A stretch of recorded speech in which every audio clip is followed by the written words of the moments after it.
A daughter, heartbroken, in tears, insisting that it was an accident, that her parents never meant to leave her 5-year-old sister locked in a hot truck while shopping at Home Depot. Police say the parents left their 5-year-old daughter in a sweltering truck for about an hour in southeast Albuquerque. It was 90 degrees. Officers say the little girl crawled out of a rear sliding window, covered in sweat, crying, screaming.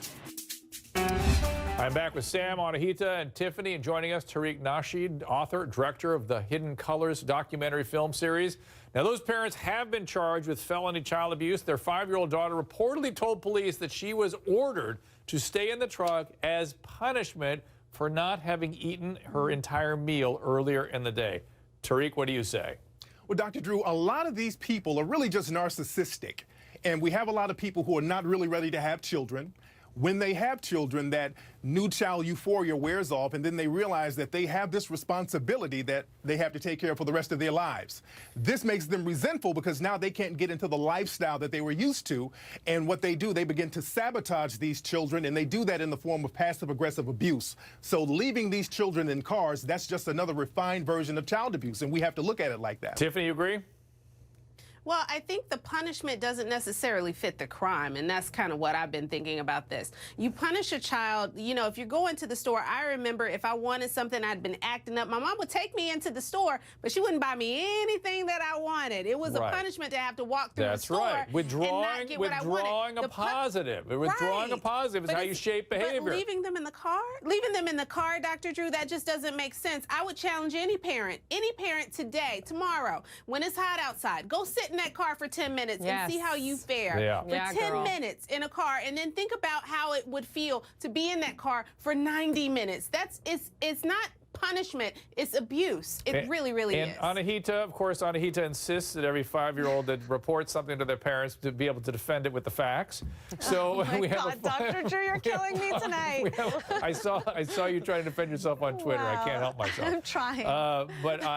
But the fact is, we are listening to a what is it, a 5-year-old, 9-year-old? What was it, 5? Can you guys tell me again? 5-year-old in this case. Yeah. We're listening to a 5-year-old. What would motivate a 5-year-old to make up a story? And by the way, a pretty specific story about not having finished her meal. Well, to be clear, I'm not saying that these children are lying. I'm just saying that oftentimes police need to corroborate the claims of these children before they go and charge their parents with crimes. And I think in this case, yeah, the parents are saying, oops, it was a mistake. We thought she was following us. They have their 19-year-old daughter that's actually defending them, saying, yeah, they never were abusive parents. But I think it's going to be a tough defense because, Dr. Drew, like we talked about before, even if it's negligence, this can rise to the level of criminal negligence. So even if it's a mistake, it's criminal. Right, Tariq, even if we, as you're saying, if we have a lot of narcissistic parents out there, which I agree we do, shouldn't we be erring on the side of believing children and protecting them? Absolutely, because I don't believe a child will have a reason to lie. And also, if you're a parent, what sane parent would leave their child in a car for an extended period of time without realizing that the child is there? So I'm just not buying that whole thing that the parents forgot. They're deliberately leaving these children in the car, and that's the way of child abuse. Go ahead, Samantha. And that's what really worries me, Dr. Drew, because there's a lot of people that think that they can go run in for 45 minutes or punish their kid for 90 minutes and the kid won't die. They're lucky their 5-year-old did not die. So maybe it's time that we have some sort of national campaign like we did with Click It or Ticket or Don't Text and Drive, because kids are dying, animals are dying. There's too much ignorance out there. No sizzlers. I've got another story. Tiffany, what do you say? What? Yeah. Well, I think that we also have to think about heat-related deaths isn't the only thing that we have to worry about here. We have to worry about kidnapping, about abduction, about sex trafficking, and leaving a 5-year-old in a car is an open invitation to some criminal who wants to do those types of things to take the kid out of the car and be on their way, and you wouldn't know about it until you came back. Quickly, I'll share another story with you. I agree with you. I've got a Connecticut dad who is already facing charges for drunk driving with his 2 children in the car. Now has additional charges for leaving those same 2 kids, aged 9 and 6, in a hot car. So, Tiffany, you know, time to take away the kids, right?